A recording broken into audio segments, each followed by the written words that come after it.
Hi, welcome to Max kitchen and vlogs.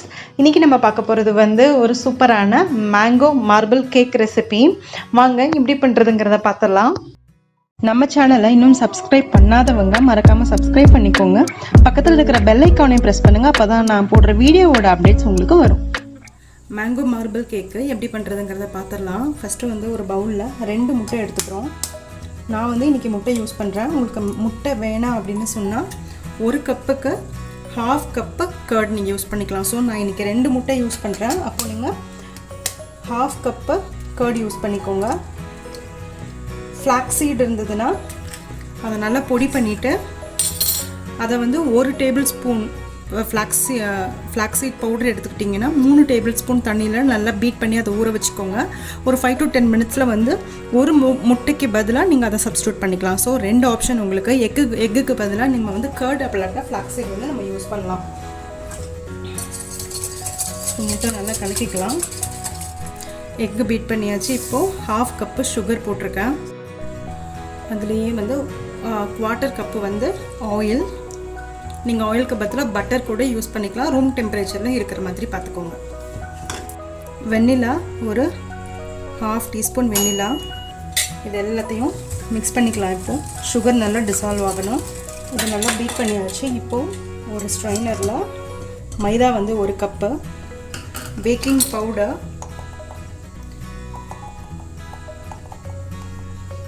Powder 1 teaspoon, baking soda 1/2 teaspoon.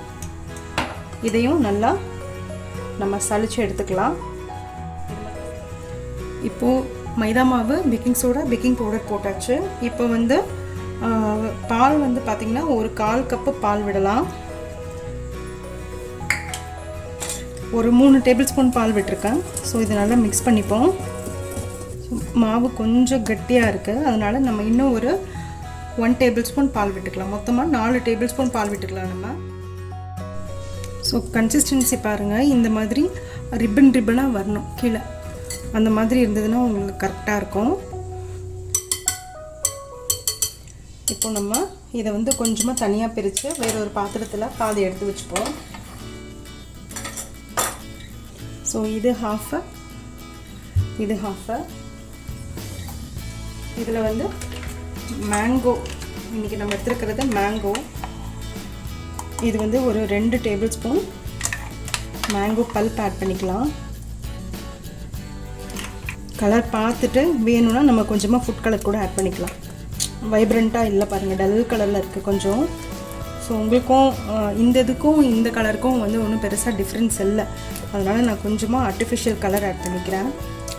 Just அந்த மேங்கோவோட ஒரு இதுக்காக.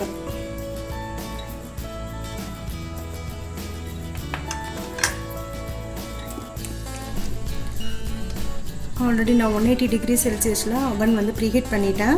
ஒரு 7 to 8 inch pan நினைக்கிறேன். இதில் க்ரீஸ் பண்ணி வச்சாச்சு. ஆயில் போட்டு பட்டர் பேப்பர் போட்டு க்ரீஸ் பண்ணி வச்சுட்டேன். இப்போது நார்மலாக நம்ம சாக்லேட் மார்பிள் கேக் பண்ணுவோம் இல்லையா, இப்போது இது மேங்கோ நான் எடுத்திருக்கேன். இது வெண்ணிலா எடுத்திருக்கேன். உங்களுக்கு இதில் சாக்லேட் வேணும்னா ஒரே ஒரு டேபிள் ஸ்பூன் கொக்கோ பவுடர் நீங்கள் ஆட் பண்ணிக்கிட்டிங்கன்னா மேங்கோ சாக்லேட் மார்பிள் கேக் நம்ம ரெடி பண்ணிடலாம். ஸோ ஆப்ஷன் உங்களோடது. வெண்ணிலா பண்ணலாம், அப்படி இல்லாட்டினா சாக்லேட்டும் பண்ணலாம். ஒரே ஒரு விஷயம், கொக்கோ பவுடர் மட்டும் நீங்கள் ஆட் பண்ணிக்கணும். 1 டேபிள் ஸ்பூன் கொக்கோ பவுடர் இந்த மிக்சருக்கு. ஸோ இப்போது நம்ம நார்மலாக மார்பிள் கேக் பண்ணுவோம் இல்லையா, அதே ப்ராசஸ் தான். ஃபஸ்ட்டு ஒரு இது ஊற்றிக்கோங்க. அப்புறம் ஒரு ஸ்பூன் இது, அகைன் 1 ஸ்பூன்,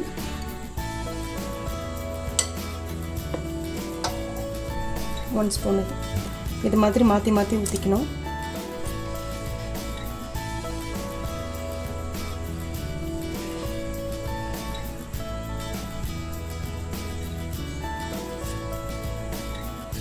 அதை நல்லா டேப் பண்ணிக்கலாம்.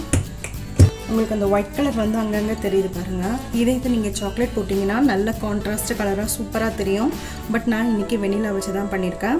இதை வந்து நான் ஆல்ரெடி ப்ரீஹீட் பண்ணியிருக்கேன் அவனை. அதில் வந்து 180 டிகிரி செல்சியஸில் ஒரு 25 to 30 மினிட்ஸ் வந்து நம்ம பேக் பண்ணலாம். இது நீங்கள் கடாயில் பண்ணுறீங்க அப்படின்னு சொன்னால் ஃபஸ்ட்டு வந்து ஒரு எம்டி கடாயில் ஒரு ஸ்டாண்டு ஒன்று போட்டு 5 நிமிஷம் வந்து மீடியம் ஃப்ளேமில் நல்லா சூடு பண்ணிவிடுங்க. அதுக்கப்புறமா இந்த ரெடி பண்ண மோல்டு எடுத்து உள்ளே வச்சுட்டு சிம்மில் மீடியம் ஃப்ளேமுக்கும் சிம்முக்கும் நடுவில் அதில் வந்து ஒரு 30 மினிட்ஸ் வந்து நீங்கள் பேக் பண்ணிங்கன்னா உங்களுக்கு கம்ப்ளீட்டாக நல்லா பேக் ஆகி வந்துடும். இதை இப்போ நம்ம ஓடிஜியில் வச்சுக்கலாம். கேக் சூப்பராக பேக் ஆகிடுச்சு. இப்போ வந்து இது கொஞ்சம் ஆறுனதுக்கப்புறமா நம்ம கட் பண்ணிக்கலாம். அது கூல் ஆகுறதுக்கு கொஞ்சம் எடுத்து வெளியே வச்சிடலாம். கேக் நல்லா கூல் ஆகிடுச்சு. இப்போ கட் பண்ணிவிடுவோம்.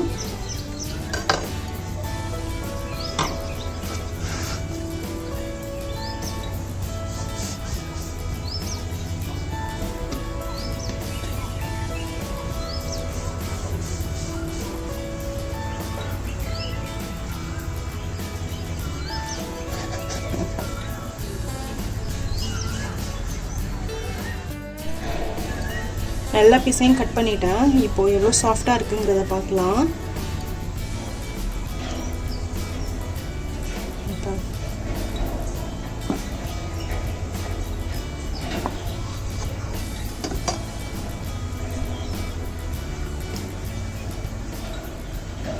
எவ்வளோ சாஃப்டாக இருக்குன்னு.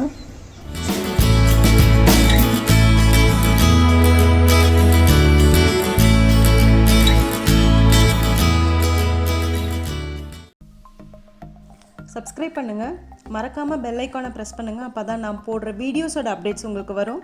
லைக் பண்ணுங்கள், கமெண்ட் பண்ணுங்கள், ஃப்ரெண்ட்ஸோடு ஷேர் பண்ணுங்கள். தேங்க்யூ.